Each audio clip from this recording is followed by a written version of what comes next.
Welcome, Chief. How are you, sir? I'm doing well. How is everybody?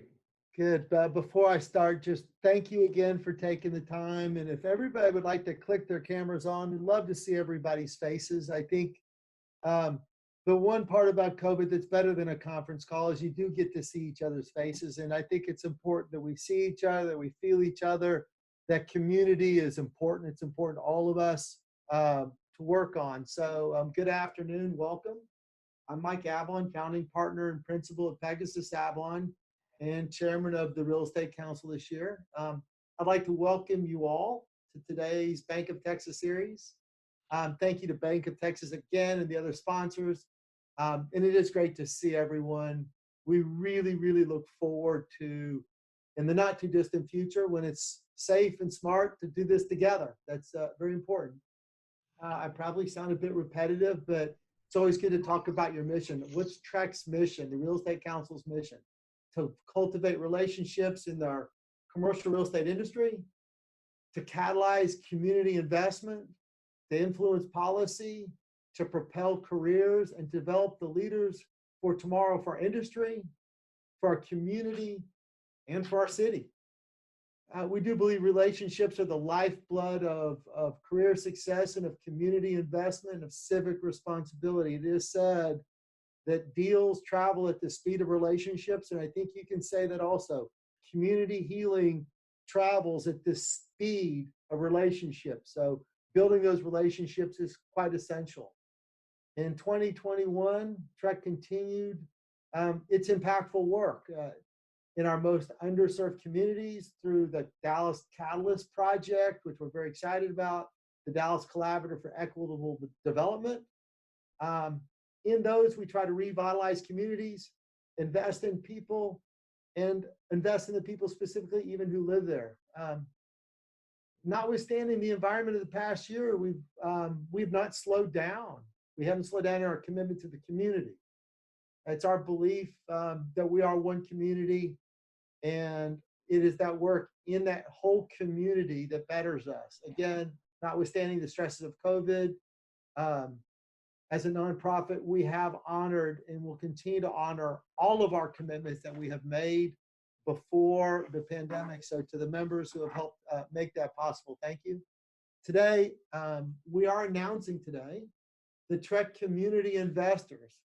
It's the next generation of our community support that combines financial capital, human capital to create equitable development throughout Dallas through the revitalizations of our most underserved neighborhoods. And for those of you less familiar, this is really a roll-up of two of our previous enterprises, the TREC Foundation and the TREC Community Fund, trying to put those together. TREC Community Investors will allow us to continue to provide capital that builds our community. All TREC members are community investors, and we wanted to formalize this work and the part that each of you plays in that work. So stay tuned. We have a new website that we're launching next month where you can get more direct information on how you can impactfully join in with the mission of the work. Through that work, we do work closely with the City of Dallas, City Council, the police department. So therefore, we are particularly excited about having our new police chief, Chief Eddie Garcia, who hasn't had a minute off since he joined. And we appreciate Dallas Councilwoman Jennifer Gates. She is chair of the council's Public Safety Committee. She is joining us here today to share her vision for a safer Dallas. I'm personally eager to hear both of their thoughts on how explosive growth of our city and our region parallel and fuel public safety issues. As an aside, I have to say it, Mrs. Gates will complete her 4th term and her full tenure of 8 years on the City Council coming up here. So today, at the end of today's discussion, please join me in expressing our sincerest gratitude for her incredible work, her sacrifice to the city. And if you have followed along, we talk about servant leadership. That's what you've seen. So Councilwoman Gates, a deep, deep sense of gratitude for your work over the very long years. And some of them have been very long years, I know. Um, Thank you. Now, based on the soon to be released census that's going to come out, the figures, and I know I'm a numbers guy, so forgive me for this, but we do expect to see about 4.2 million people joining the population of our state coming up. And that'll take us to just under 30 million people. Growth is good, especially for our industry. If the population numbers hold, we can expect to add 3 new congressional districts in our state, going from 36 to 39. It's good for Texas. It's good for North Texas. Not only will the state have more congressional members, but that also has a direct corollary to tax funding.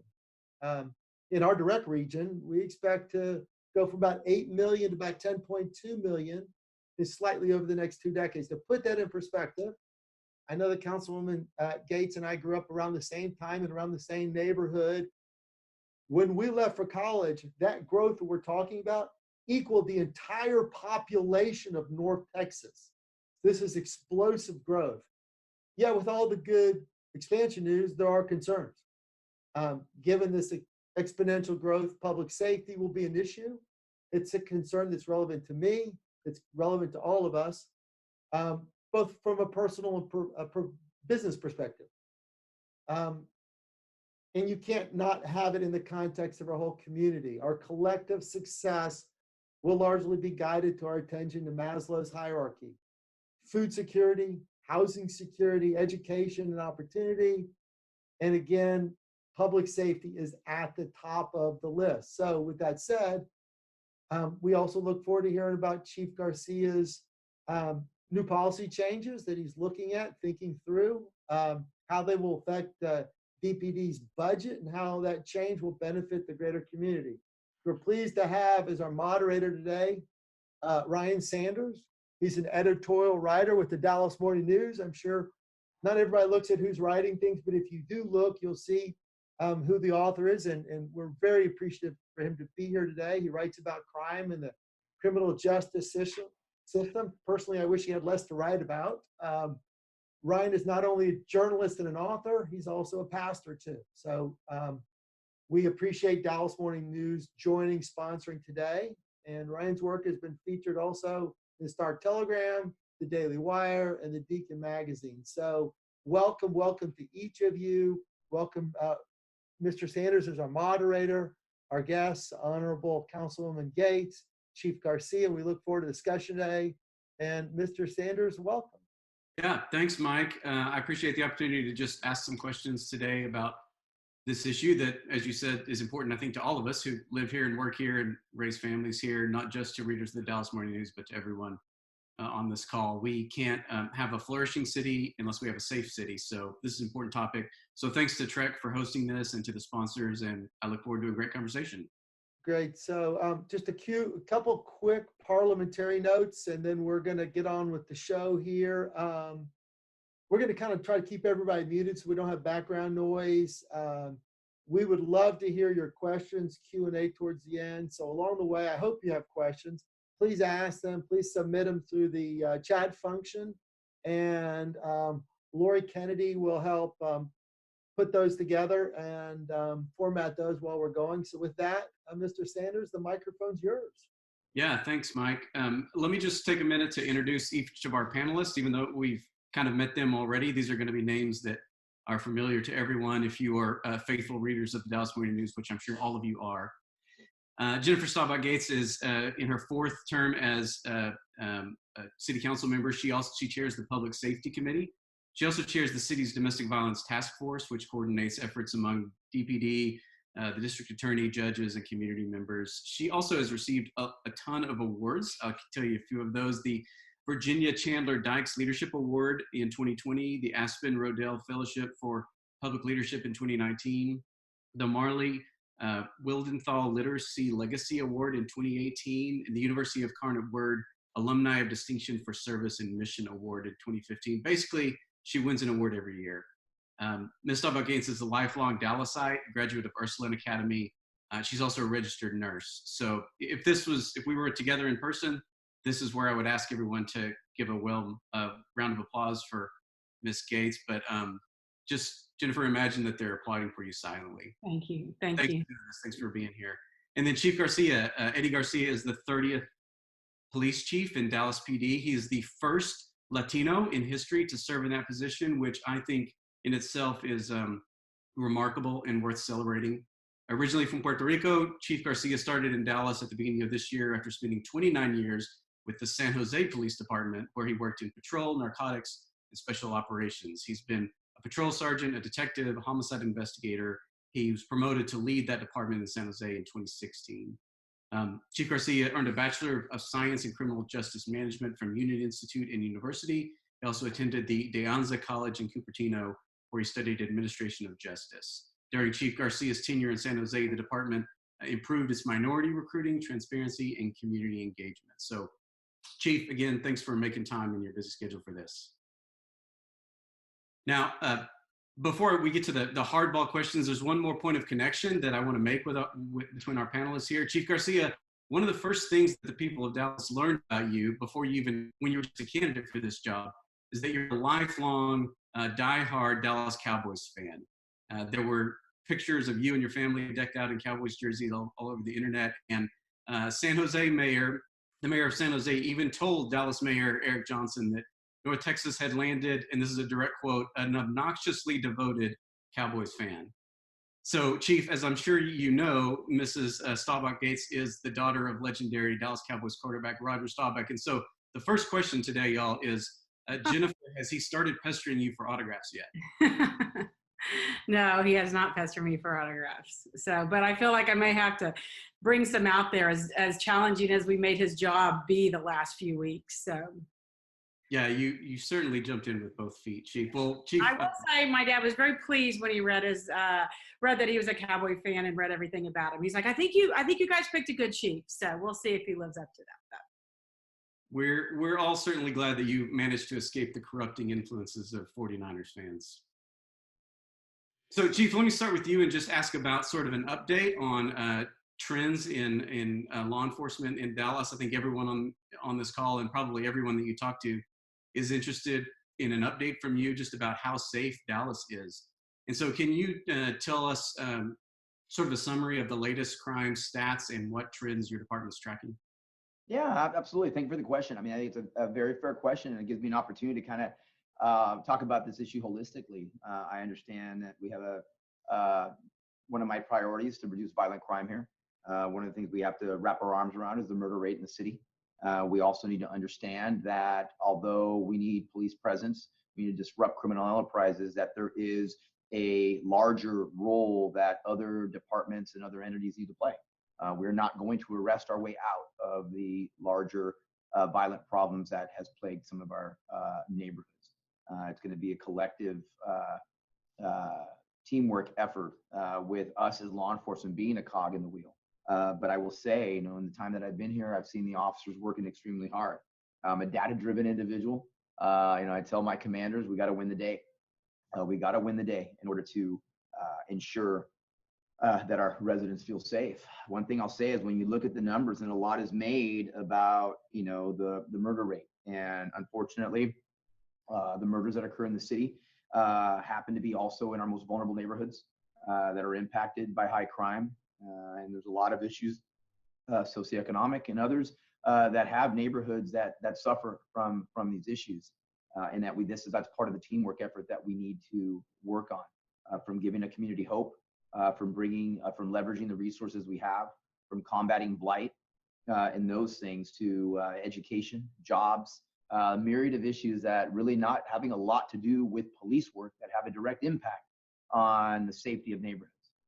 My motto is that we're going to conduct weed and seed. That's what the Dallas Police Department's going to do. We're going to weed our neighborhoods of the criminal element, but then we're going to come back and piggyback that with seeding positivity into those same neighborhoods and ensure that our community knows and they just don't see us as we're ridding them of the criminal element. And so when we do that, I think it's going to change some things as we go collectively. What I will say is although we do have to wrap our arms around the murder rate in our cities, that I will tell you that as you look at our statistics, so far last year was a tough year, but so far this year we're a little over 11% down on violent crime in our city. We're about 14% down on nonviolent crime for a total of down about 14% total. What you'll hear from me, I'm not a big percentage guy. Our goal is to have less victims, is what our goal is to have less victims. And when you bring back victims, year to date, we're 254 less victims of violent crime in our city. We're almost 1,300 less victims of nonviolent crime in our city. We're for a total of, we have 1,551 less victims of crime total in the city at this point than we had last year. That's definitely a trend in the right direction. When you look at last month, we ended February with 242 less victims than we had in January, for 24% decrease in violent crime than January for the month of February. We had a decrease of 1,200 less victims in the month of February than we did in January, for a decrease of about 25% from January. And already this month, we're already beating that. This month, we have 50 less victims of violent crime the month of February than we had at this point the month of January. So we're definitely on a positive trend, not doing a touchdown dance as we're staying on the football theme here. But the men and women are working extremely hard. And so we need to make sure that our community knows that. Those numbers are definitely trending in the right direction. That's good news. I wanted to ask you, follow up specifically about violent crime. You mentioned violent crime and even the homicide rates. The thing that we kept hearing from DPD before the pandemic was that violent crime tends to break out most often at the nexus of gangs, drugs, and guns. That was the thing we kept hearing. But then since the pandemic started, we've started to hear about rises in crime in other settings, networks of family and friends, people that are sort of stuck living together, that kind of thing. So can you speak to those trends? Is the gang problem abating? Is the domestic violence increasing? Or what trends are you tracking there? Well, we're tracking all trends as far as the murder rate goes, because again, our trends and everything else are moving in the right direction. When you see these charts, the more red you see, the better direction we're going. And so definitely the murder rate is something that when we talk about with the violence is concerned, it's early in the year. It's too early in the year to really be able to drill that down. From a statistics perspective, we need some more data to truly do that. I would tell you from what I have seen that guns, drugs, and gangs are still a major vital part. I'm not quite certain you'll ever hear me say that one is less than the other. We have to deal with both to say that they're driving our numbers. We have seen an increase at times with family violence type issues that have occurred. But again, anecdotally from what I'm seeing, we still have to grapple with guns, drugs, and gangs.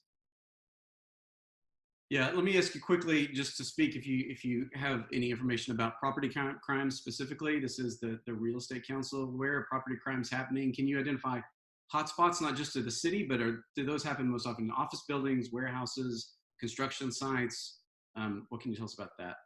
Well, I could tell you right now, particularly now, we're getting out of some of the tougher, stringent shelter-in-place models that we've had. I mean, our property crime is down. Our property crime is, again, as I mentioned before, our property crime is down nearly 14% total. Burglaries are down substantially. But right now, when people are closed businesses, are definitely businesses that can be targeted, regardless what part of the city that you're in. Particularly now, when some businesses are closed because of the pandemic, those are avenues that individuals will try to take advantage of. And so we try to use from a crime prevention technique to do the best to be checking on businesses. Obviously, cameras are important to be able to if they look open, it definitely draws attention away from them during the daytime. And so I would say definitely commercial type businesses that are closed right now for the pandemic are generally vulnerable. Yeah. Councilmember Gates, let me loop you in to this because I wanted to ask you about this, especially in the context of your work with domestic violence. Jan Langbein at the Genesis Women's Shelter told me recently that she expects the end of the pandemic to be the beginning of a wave of calls from domestic violence victims and survivors who maybe right now are stuck at home with their abuser and can't reach out for help. Is that something that you're aware of, that your work has seen? And I guess maybe more broadly, what is Dallas doing to become safer for women? Well, thank you. And yes, we do anticipate potentially more family violence as the pandemic, as we get back out. Because one of the facts is women are most dangerous when they leave their perpetrator, and they haven't had the opportunity. A lot of them have been sheltering in place. We also know that unemployment contributes. So there's a lot of factors that are in place currently, economic, socioeconomic conditions that could lead to more family violence. And we might see more people leaving a relationship at this point, which triggers often violent. They're more likely to be murdered when they've left. So we have a task force in place. Since Chief Garcia has gotten arrived in Dallas, we had 2 murders that were domestic violence victims, and one of them, the 2 of our police officers were injured as well in shooting. It's one of the most dangerous calls. Chief Garcia knows that. Any officer will tell you that when there's escalation or violence within a home, when they make that call. So we are working. He immediately called me after those last 2 murders and said, let's get the advocates together. I want to hear from them. I want to understand what trends are what they're seeing. And we haven't seen, people have not been able to escape. So we're going to all have to be on guard. We keep asking the public, if you see something, say something, because some people don't have an opportunity to get things reported. They might not be able to report for themselves. And then, we need the public to, you never know when that intervention is going to happen with somebody, and you don't tell somebody, why do you stay? It's just like, I feel your pain. I see you might be under some struggles. There is help if you're willing. You have to be very, very careful about how you approach that and not make a victim feel like it's their fault for staying, but that you're aware, you're concerned, and there's help out there. So there's, we rely on the advocacy and the different nonprofits that step up and really provide for these victims the counseling and the sheltering that's necessary, and they're gearing up and they're ready. And so, the police will be responsive, and we're trying to prepare ourselves. Yeah, those are good tips. I want to add one other thing that related to women that I wanted to ask about, that our paper has done some reporting on, is the backlog of rape kits at DPD. As of last fall, DPD had more untested rape kits on hand than any law enforcement agency in the state, according to an audit by DPS. So what's being done to get those kits tested? Well, some of it was during COVID. There was a issue related to the actual processing of the kits. DPD has never destroyed any kits, even when they could have in the past. So we kind of started with a larger backlog than a lot of places. But we briefed it. I think, Chief, was it your first briefing, maybe in November, that we briefed the plan? And moving forward, I think we're going to be able to clear the backlog and take care of it. Chief, do you have an update on that? No, it's the same as we said before, Councilmember. We shouldn't be in this issue again. I mean, again, to the point we're almost our own worst enemy with regards to the fact that we don't destroy or do that. So we send all of our kits to testing, and so we'll be catching up, and we shouldn't be in that backlog again. Okay. Thank you. Chief, another issue that's gotten a lot of attention recently is policy decisions around marijuana. And by the way, I've logged in and watched some of the Public Safety Committee meetings online, and I've got to commend you for your use of visual aids. You didn't bring a baggie of pot to the meeting today, did you? No, I did not. For those of you who haven't seen those, the Chief does great visual aids on his briefings. In any case, can you talk us through some of those policy changes? And specifically, I want to ask you to lay out how those changes are going to make Dallas safer. Well, some of the policy decisions that we made, particularly to marijuana, when it comes to that, is a couple things. Number one, and it's based on 2 main points. One, better, more efficient use of our time, particularly with our officers. Our officers, it's, in my opinion, it's not a good efficient use of time for an officer to spend 4 to 6 hours taking someone or booking someone into jail for small usable quantities of marijuana when I need them concentrating on violent crime. on individuals who are plaguing our community, on individuals that are selling drugs, on individuals that are in possession illegally of weapons. That's what we need to be concentrating on. And so by giving officers that it's not even discretion even at this point, but to be able to give officers that tool to enable them to somehow adjudicate that case in a way other than them being caught up on something for a large amount of time will enable us to get them into the areas that they need to be into to be more vigilant. So I'm hopeful that will show dividends. There's also there's an equity issue. When it's particularly as we do our violent crime program and plan, that we will, unfortunately, our violent crime that exists, it's something that we need to combat, also happens to be in our communities of color that are impacted by socioeconomic poverty and other reasons. But we need to be vigilant in those areas. We need to have more presence in those areas. We're going to be focused. We're going to be data driven. We're going to be surgical in the manner in which we're present. So it's not a sense of over policing, but having said that, nonetheless, there'll be more officers there. To the extent that there's going to be more officers, there's going to be more interactions with the public and more individuals that may be in possession of small amounts of marijuana. That is not why we're in those neighborhoods. We're in those neighborhoods to combat violent crime. And so I feel that it'll make our city safer by giving officers more time to do that. Now, what it is and what it isn't, it's in no way, shape, or form is this a license to smoke marijuana in public. In no way, shape, or form is this a license to be selling marijuana. Even if, I don't care if you have an ounce, if it's packaged for sale and we see it's for selling, that doesn't fall into this either. And again, with that policy, one of the things that I'm thankful that council allowed us to do was for us to come up with policy, because the cat and mouse game that occurs between drug dealers and officers and police officers has been going on for a very long time. As they get smarter, we have to get smarter. And so, one of the dynamics, we have over 6,800 calls for service a year about open air drug dealing. If those calls increase, then we may have to look at this policy again, because certainly the drug trade is driven by supply and demand. So we need to ensure that individuals don't think that we're necessarily decriminalizing the fact that they're still purchasing marijuana. But if we start seeing more calls for service in our impacted neighborhoods, then we may have to tweak that policy.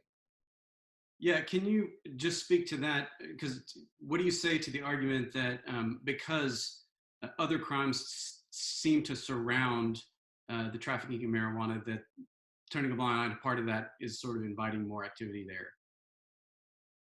Well, again, we're open to trying things. To reality, it might open the door for some areas, but having my officers available to deal with instead of the individual that may have 6 grams of marijuana for personal use, instead of concentrating 46 hours on that individual, maybe they can concentrate on the individual who's actually selling drugs and in possession of illegal weapons. So it's a matter more of efficiency than it is anything else. And by the way, just for clarity, you mentioned that a couple of times. It takes 4 to 6 hours for an officer to book someone in that's taking him off the streets for someone that he's arrested for. Yes, I've heard those stories that it depends. If someone doesn't have ID, as an example, you can't cite them. So you have to be forced to take them into custody, which takes a lot of time. But in any event, even if it was a citation, the amount of work that goes into that process and booking in and things of that nature is time that we need our officers concentrating on other things. But again, having said the fact of it's a policy decision here within the department, we're going to be able to look at that in 6 months and see if it's making an impact positively or negatively, and then move in that direction. Great. Councilmember Gates, the big issue that we heard about a lot before the marijuana thing was the push last summer to re-examine police budgets. The slogan that we kept hearing was defund the police. In the end, Dallas chose to take $7 million away from DPT's overtime budget. So I know it's been a few months now, but I'd like you to walk us through those conversations and why the council landed where it did. After the George Floyd protest, and there was this outcry to defund the police and that we weren't going to work our way out of crime through policing, and should we be spending our resources in other areas? I believe, and this is not collectively as a council, but that some areas that we do need to be looking at, we've got to fix some of the socioeconomic conditions that lead to crime. And we were already putting in place the right response, having to deal with right care to help with mental illness. We were looking at doing a few other initiatives like the early warning system to help police officers recognize or identify and intervene earlier, that police that could lead to try to decrease negative interactions. And then we were looking at another program called ABLE. So in my opinion, it was going to take more money, not less money, because we're going to be able to, at the same time, deploy these new initiatives. Some of it might be in our parks and recreation centers as well. You know, more recreational, we're seeing an increase in juvenile crime.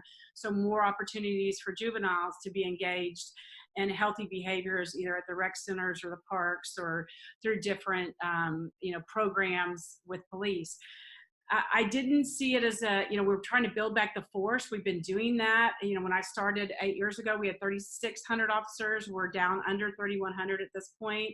We, had a correction to the pension system. We corrected the police pay scale so that we could help retain and recruit.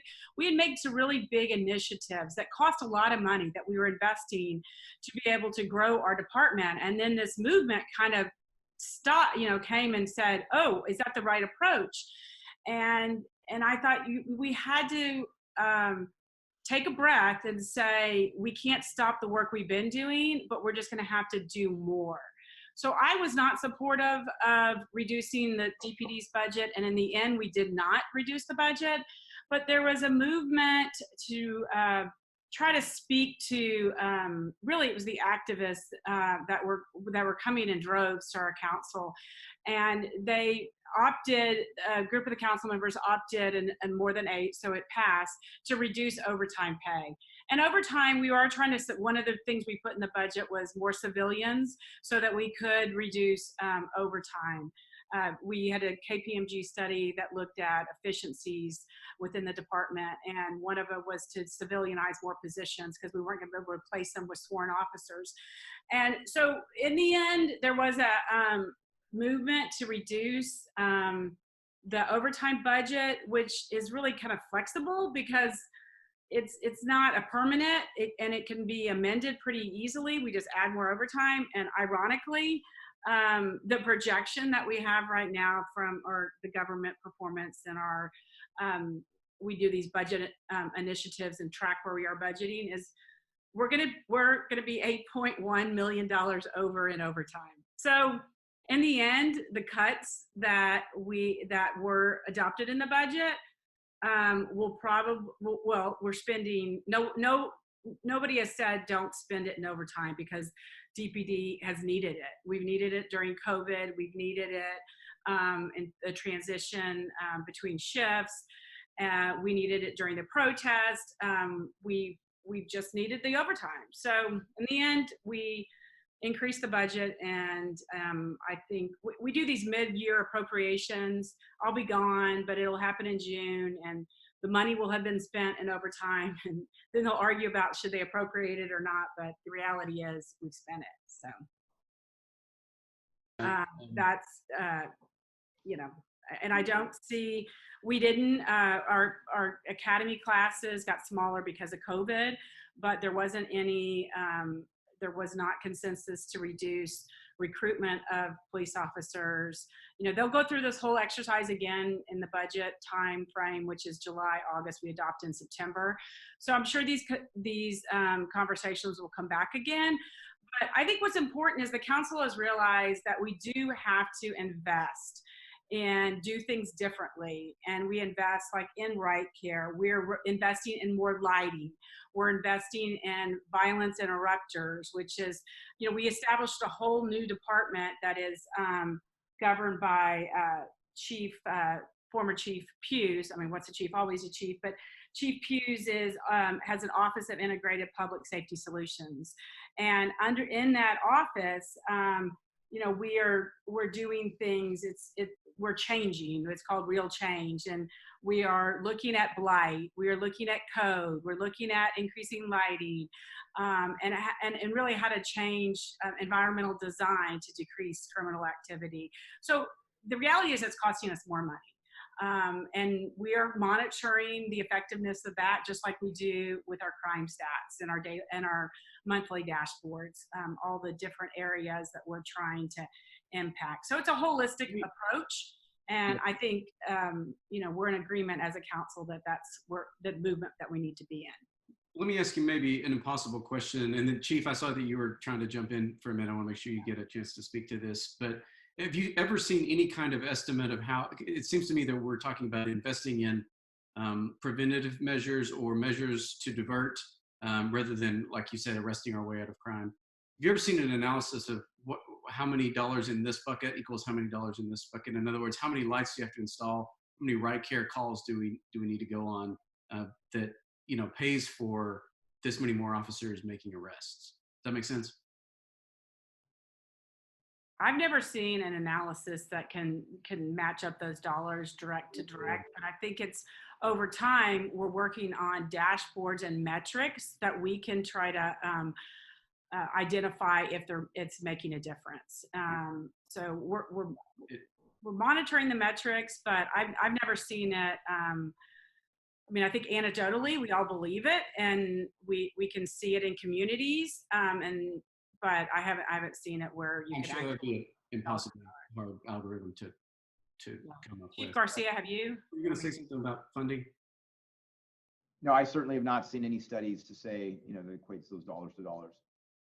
Let me shift to a question about leadership, and maybe touch on one other news item that's been on the front pages lately. Both of you are in positions of leadership, obviously, and on the call we have a lot of business leaders who are making tough leadership decisions every day.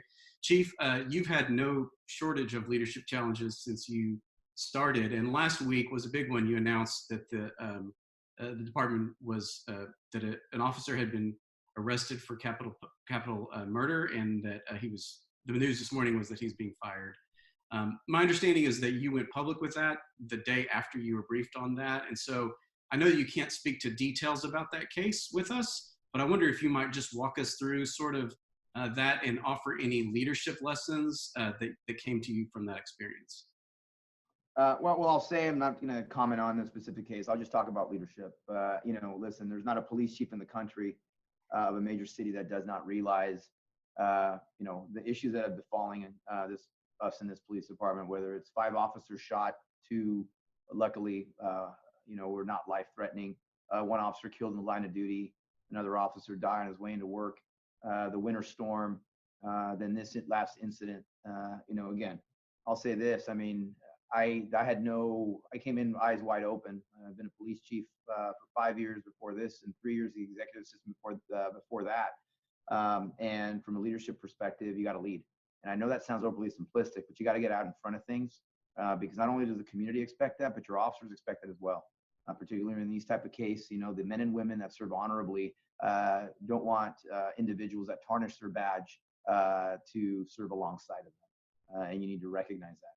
And at the end of the day, it comes really simple. You got to look at yourself in the mirror at the end of the day to make sure that you're doing the right things. And so, those are the leadership qualities. And again, whether this instance, and I told people we'll get through this, but let's make no mistake about it. I work in the area. I longed to taking a page out of Stephen Covey's book with regards to the emotional bank accounts, and that was a humongous withdrawal from our community emotional bank account. And so we got to work on proactive, innovative things to be able to deposit back into that emotional bank account. And we're going to do that. It's not the first time that's happened to a major police department. It will not be the last. To me, it's the way when we hire from the human race. So it's the manner in which we deal with that adversity that we should be judged on, because these things are going to happen. And those are some of the tools that I've used. I think that awareness is important, and maybe sometimes some of the best leadership lessons are the simple ones. Mrs. Gates, let me ask you the same question, maybe not in relation to that particular murder case, but you've been in city government for 8 years now. What's some of the leadership lessons you would want to share? Thank you. We've really been challenged over the last year, and for me, I have to determine what's my role going to be in whatever the crisis is. And I think, I was challenged back in my first term with Ebola, and I was like, how does somebody deal with, as a new council member, this disease that's, first time in the United States, and you have to figure out your role, and you have to stay within your role and figure out how you're needed best and how you're going to be able to serve best. And at that point, it was for advocating for the constituents that were being turned away from work, and getting the communication out. Being an effective communicator is something I think that has served me well over the last 8 years. We're not going to have all the answers. We're not going to be able to, I'm not going to be able to fix all the problems, all the potholes, all the issues that come my way. But if I could help connect people, if I can communicate with them effectively of what their expectations should be. In this crisis, not unlike other crises, is people want answers fast and immediately, and you can't, that's not always possible. And the mayor put a committee together to deal with investigative and ethics issues, and wants us to take on this case. And, we can't jeopardize justice. I mean, there's an active criminal case that's pending. There's internal investigations. We're gonna, I think the public it will all get sorted out at the end, but you have to have patience. And we live in a world that people expect something immediately. And that's not always possible. And if it's not done correctly, then you could have, really bad ramifications from that.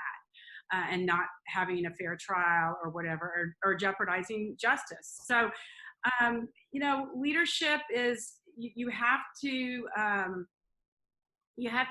lead knowing that you're not going to make everybody's not going to be happy with that choice, but you can't be afraid of it. And then, sometimes it's like, I'm doing my best, I'm communicating what's going on, and admitting, this is admitting if you're wrong, admitting if something's not going to be able to solve immediately. Don't give people false hope. People don't need false hope, and they don't need misinformation either. So, trying to make sure everything that you share is accurate and current, and I think is helpful. That's good. We're coming up. We're 5 minutes till the hour, and I know some people might be have other meetings to go to, or be doing this on their lunch break. Mike, do we have a minute I have plenty more questions, but I want to ask about equitable development. Yeah, have at it. Yeah. So a theme that I keep hearing that I've heard for many quarters is about the need for affordable housing in Dallas. The paper just published a pretty deep dive examination of trends among homelessness. And homeless advocates talked to us about the need for more affordable housing. But also last week, our editorial board sat down with Rob Kaplan, the chairman of the Dallas Fed, and he talked about affordable housing. So we're hearing this from all quarters. Mrs. Gates, you've been involved with the Dallas Collaborative for Equitable Development. Can you give us an update on that program and this need that our city has? Well, housing is all interconnected. And when we talk about homeless, people have outrage about homelessness, that you have to make sure that you have, shelter, and then you have transitional housing, and then you have permanent supportive housing, and then there's affordable housing. And there's a fear of affordable housing when people say that term, and I have a misunderstanding often of what it means. And it's really what we're lacking in the city is workforce housing. And this is one of my concerns, and I, represent the Vickery Meadow neighborhood, which is, it's about 110 multifamily complexes, about 25,000 people there. And it's a lot of workforce housing. Unfortunately, a lot of it, and I learned this during the storm, continues to be, we have non-responsive landowners, and that are not taking care of their properties. And it's naturally occurring workforce housing because it's old stock. And you can't just take that all down either at this point, because then we're going to lose affordable units. So I'm struggling with the fact that the city, we don't have a firm enough approach of city planning on how many, we keep talking about these 20,000 units that we need, but we're not really addressing the ones that we have, and are they turning over or not? we started looking at Vickery Meadow. I'm going to term out before we get through the plan. We started working towards looking at some zoning changes and decided we needed to update a 2013 plan. So we have to be cognizant of that fact, and we have to figure out though how those we can make improvements, have good landlords that'll come in, update, make the environment safe and clean and for families to thrive in.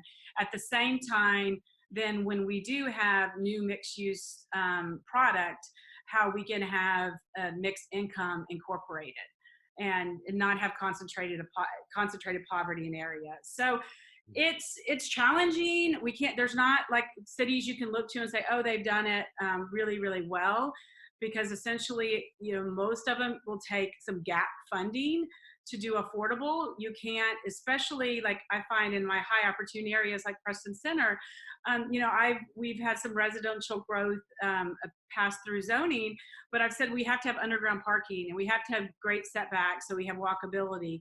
And when you start putting that kind of pressure on developers, then you know, there's only so much money, you know, in their pro forma to work. And if you're asking them to do this, they might not be able to do affordable. So that's an issue that we've struggled with as a city is, you know, what's the public benefit and what are we prioritizing? And sometimes it's a balance. You're not going to give me affordable units if you are having to put underground parking. And there, unfortunately, and I think all these real estate people would agree, I don't think that we have enough certainty at the city. And so it's a little, and that's somewhat because of the districts being different and what council members require for their, and I would like to see some more uniformity and some certainty so that somebody, when they have a project, they kind of know what the expectation is. But every part of Dallas is a little bit different right now. Yeah, those good points, especially about the existing stock. Yeah, the existing stock is important, and you know, I'm going to watch over Vickery Meadow. Hopefully, my predecessor will take care of that neighborhood as well. I mean, it needs to be cleaned up, and we need to work on crime. But at the same time, there's a lot of good resources, social service networks. So this DISD, we put a library, we put infrastructure in. It really doesn't. It would be a shame to be just another uptown. Well, it's really families that are close to work. You have low income and workers that are close to their jobs, that are close to resources. It's not a food desert. It's close to transportation. And we need to have those kind of pockets of neighborhoods in our city. That's great. We're up against it. Chief, I want to give you the last question. There was a line in your bio and then even something, you know, that's been talked about even as you were candidating for this job about your efforts to connect with minority communities. I'll tell you that one of the first editorials that I ever wrote for our opinion pages was about a group of neighbors in Southern Dallas who felt so neglected by DPD that they had initiated their own armed patrols of the neighborhood. So you're clearly stepping into a situation where there's work to do in terms of community outreach. What can you tell us about initiatives to reach out to communities that have not always felt protected? Well, you know what, there's no silver bullet. I mean, we have to get out there and physically do it. We have to get out there and meet with our communities. We have to be active to ensure that not only are we enforcing the law and keeping the criminal element off the streets, but like I mentioned earlier, we have to work just as hard in seeding those particular areas. We need to join them in, quite frankly, in their cry for equity. We need to join them in their movement to get streetlights fixed, to end blight, to fill those potholes, to to hold landlords accountable. We have to join them in that so that we can understand that, so that they know that we understand that there is more than just handcuffs that's going to take us out of the violence that we're experiencing. And the more we do that, the more that we can be as a team. It's not an us versus them. We're in this together. And so there's no, again, we just got to get out there and do the work. And so I just had, one of the reasons I was logging all the way late, I had a meeting with all my neighborhood police officers, and I'm going to have a meeting with community affairs where we're going to be very strategic in the way we're reaching out. That we need to ensure that this battle that we're going to have against violent crime, that we're all doing this, whether it's the special operations, whether it's the patrol officer, it's our outreach teams that also need to be just as active in those focus areas as our enforcement teams are. And, you know, the more we do that, the more we're out there, the more they're seeing that we're helping. We had our MPOs out at a food giveaway in South Oak Cliff over the weekend. The more we're doing those type of things, the more the message is going to get across that we're in this together. We're on the same thing. We want our communities just as safe as they do. That's good. I appreciate that. I think the plan was for a Q&A, but I know I've brought us over time a few minutes. We need to cut this off? Lori, do we have any questions? I got to run to another meeting. Thank you. Lori, do we have any questions? No, we don't, but everyone is free to submit a question through the chat function. Chief, I think you just said you got to run to another meeting. Is that right? Yeah, I got another meeting I got to run to.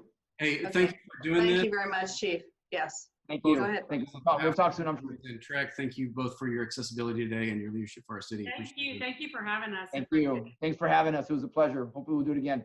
And hopefully Yes. we'll do some work with the editorial board soon. Do that. It's always Okay. fun to sit with the editorial board. Thank you. All right. Thank you. Bye. So Bye. thanks everyone for joining us today. I really appreciate it. Thanks Ryan for moderating our discussion. We really appreciate the partnership with the Dallas Morning News. And Councilwoman Gates, as a representative who has represented some of the wealthiest neighbors in the city, as well as some of the most challenged families in the city, you've served us well, and we thank you for your leadership during your tenure. Thank you very much for that. I've enjoyed And it. thanks for joining us today, been a because the work journey. you're doing, very, very important for us. Thanks to our sponsors, Bank of Texas, Stewart Title, Dallas Morning News. We're looking forward to our next speaker series program, which will be held virtually and in person at the Below Mansion on June 23rd for lunch. So we hope you can join us by then. The predictions that we will all be vaccinated hopefully will be true, and we can all get together because we're looking forward to that. We've also announced that Fight Night will return September 30th. Fight Night really raises all the money that we are using for working in our communities, and the work that we're doing around equity and housing and all those issues are super important to this organization. So we hope you'll support that. Our chairman, Rick Perdue, who's the CEO of Rosewood Corporation, is our chairman, and I'm sure that he would love to hear from you if you'd like to participate. I hope you enjoyed our program today. Thank you for joining us, and have a great rest of your day. We're done. Thank you.